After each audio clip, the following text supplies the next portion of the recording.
خطبہ جمعہ مسجد نبوی شریف بتاریخ 2 جمادی الاخرہ 1442 ہجری بمطابق 15 جنوری 2021 بعنوان دھوکہ دہی حرام ہے۔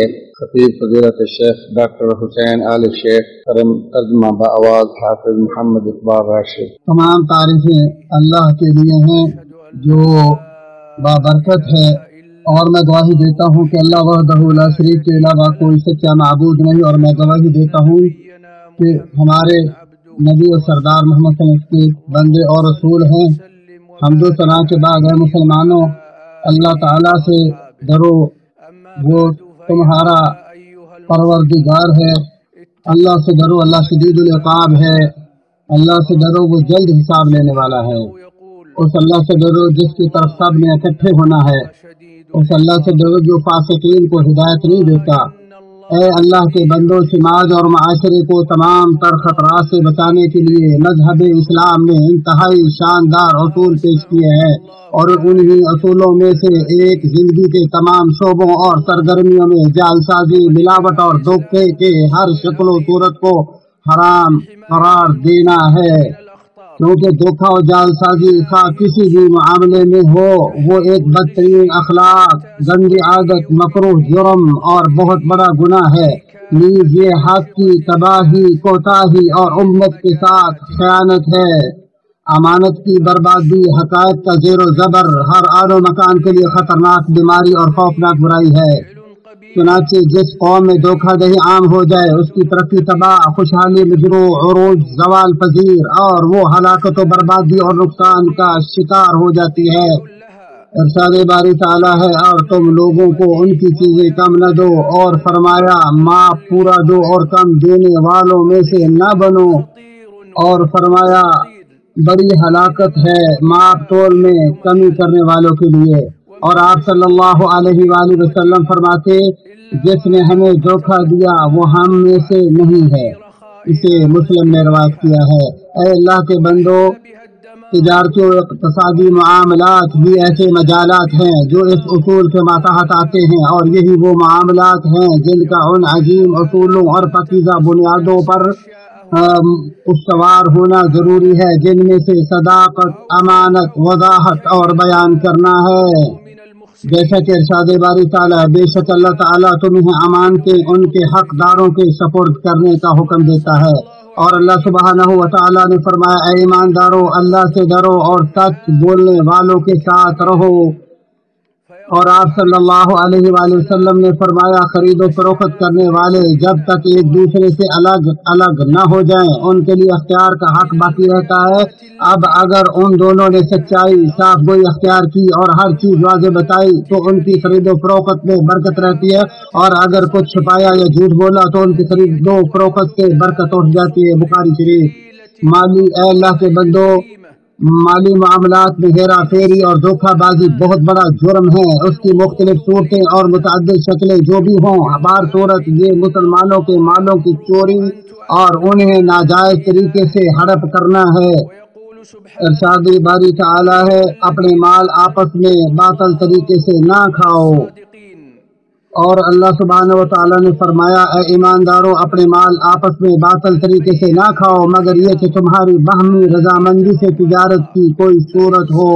نبی مکرم صلی اللہ علیہ وآلہ وسلم کا ایک اناج کے ڈھیر سے گزر ہوا تو آپ صلی اللہ علیہ وآلہ وسلم نے اس میں اپنا ہاتھ مبارک داخل کیا۔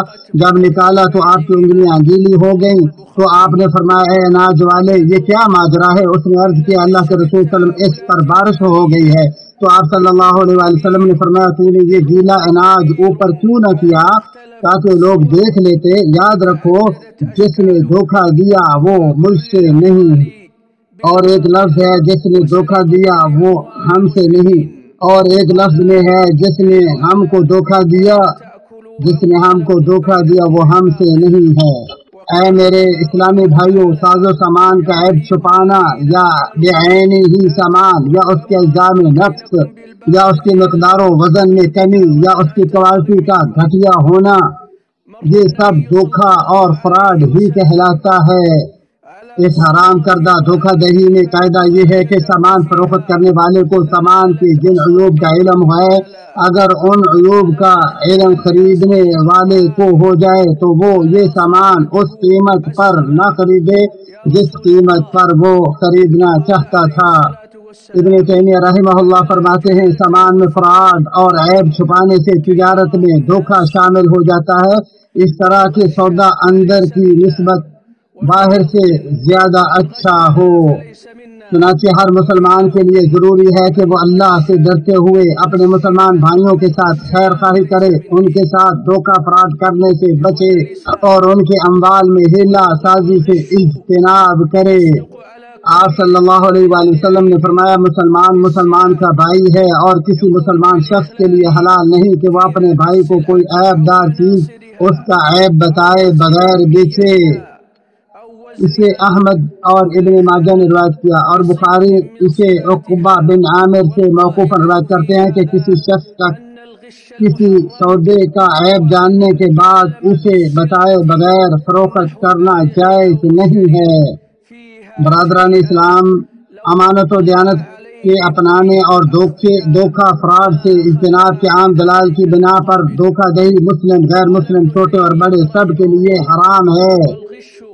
جیسا کہ ارشاد باری تعالیٰ ایماندارو اللہ اور رسول کے حقوق میں جانتے ہوئے خیانت نہ کرو اور نہ ہی اپنی قابل امانت چیزوں میں خیانت کرو، اسی طرح اس عام دلیل کی وجہ سے جس میں فرمایا جس نے دھوکہ دیا وہ ہم سے نہیں، اور ہمارے رسول صلی اللہ علیہ وسلم سے مروی ہے کہ آپ نے فرمایا جس نے ہمیں دھوکہ دیا وہ ہم سے نہیں، جبکہ مکر و فریب جہنم کا باعث ہے۔ اسے ابن حبان نے اپنی صحیح میں اور طبرانی نے صغیر و کبیر میں بیان کیا اور اس کی سند جید ہے۔ اے مسلمانوں، اللہ تعالیٰ سے ڈرو، اسلام کی خوبیوں کو اپناؤ اور اس کے عظیم اخلاق اور شاندار اوصاف کے مطابق معاملات طے کرو۔ جلوت و خلوت میں اپنے پروردگار کی نگرانی کو ذہن نشین رکھو اور اپنے بلند و بالا رب کے اس فرمان کو سامنے رکھو جس میں فرمایا ناپ تول میں کمی کرنے والے ان لوگوں کے لیے بڑی بربادی ہے جو لوگوں سے ناپ کر لیتے وقت تو پورا پورا لیتے ہیں اور جب ناپ توپ کر انہیں دیتے ہیں تو کم دیتے ہیں۔ کیا انہیں اپنے مرنے کے بعد جی اٹھنے کا خیال نہیں اس عظیم دن کے لیے جس دن سب لوگ رب العالمین کے سامنے کھڑے ہوں گے؟ لعموم الأدلة الآمرة بالصدق والأمانة وبتحريم الغش۔ تمام تعریفیں اللہ وحدہ لا شریک کے لیے ہیں اور میں گواہی دیتا ہوں کہ اللہ وحدہ لا شریک کے علاوہ کوئی سچا معبود نہیں، اور میں گواہی دیتا ہوں کہ ہمارے نبی اور سردار محمد صلی اللہ علیہ وسلم کے بندے اور رسول ہیں۔ اے اللہ آپ اور آپ کے اہل و اصحاب اور قیامت تک ان کی نیکی میں پیروکاروں پر درود و سلام اور برکتیں نازل فرما۔ اے میرے برادر مسلم، اپنے مسلمان بھائیوں کے لیے خیر خواہ، مشفق و مہربان اور ہمیشہ بھلائی کرنے والے بنو۔ ارشاد باری تعالیٰ بلا شبہ سب مومن بھائی بھائی ہیں، لہذا ان کے لیے ہر بھلی اور اچھی چیز پسند کرو اور دھوکہ اور فراڈ سے دور رہو۔ آپ صلی اللہ علیہ وسلم نے فرمایا تم میں سے کوئی بھی تب تک مومن نہیں بن سکتا جب تک وہ اپنے بھائی کے لیے وہی چیز پسند نہ کرے جو وہ اپنے لیے پسند کرتا ہے۔ بخاری و مسلم۔ بلا شبہ اللہ تعالیٰ نے ہمیں ایک ایسے امر عظیم کا حکم دیا ہے جو اپنے ہمارے نفسوں کی پاکیزگی اور اصلاح احوال کا ذریعہ ہے۔ خبردار وہ ہے نبی محمد صلی اللہ علیہ وسلم پر بکثرت درود و سلام بھیجنا۔ اے اللہ ہمارے پیارے پیغمبر جناب محمد صلی اللہ علیہ وسلم پر رحمتیں برکتیں نازل فرما۔ اے اللہ خلفاء راشدین اور تمام صحابہ اور آل رسول سے راضی ہو جا، ان پر رحمتیں برکتیں نازل فرما۔ اے اللہ مسلمانوں کا مددگار بن جا۔ اے اللہ مسلمانوں کی مدد فرما۔ اے اللہ مسلمانوں کے سب غموں کو دور فرما۔ اللہ فقراء کو غنی کر دے۔ یا اللہ مسلمانوں میں سے جو فقر و فاقے کا شکار ہے ان کو غنی کر دے۔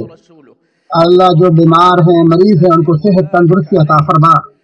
یا اللہ سب مسلمانوں کو آپس میں محبت کرنے والے مسلمان محبت کرنے والے بنا اور نیکی کے کاموں میں ایک دوسرے کو تعاون کرنے والے بنا دے۔ اے اللہ سب مسلمان مردوں عورتوں کو اور سب کو زندہ اور مرنے والوں کو بخش دے۔ اے اللہ مسلمانوں کی اموات کو بخشش فرما۔ اے اللہ ہمارے حاکم خادم الحرمین شریفین کو اپنی پسندیدہ کاموں کی توفیق عطا فرما اور اس کے ولی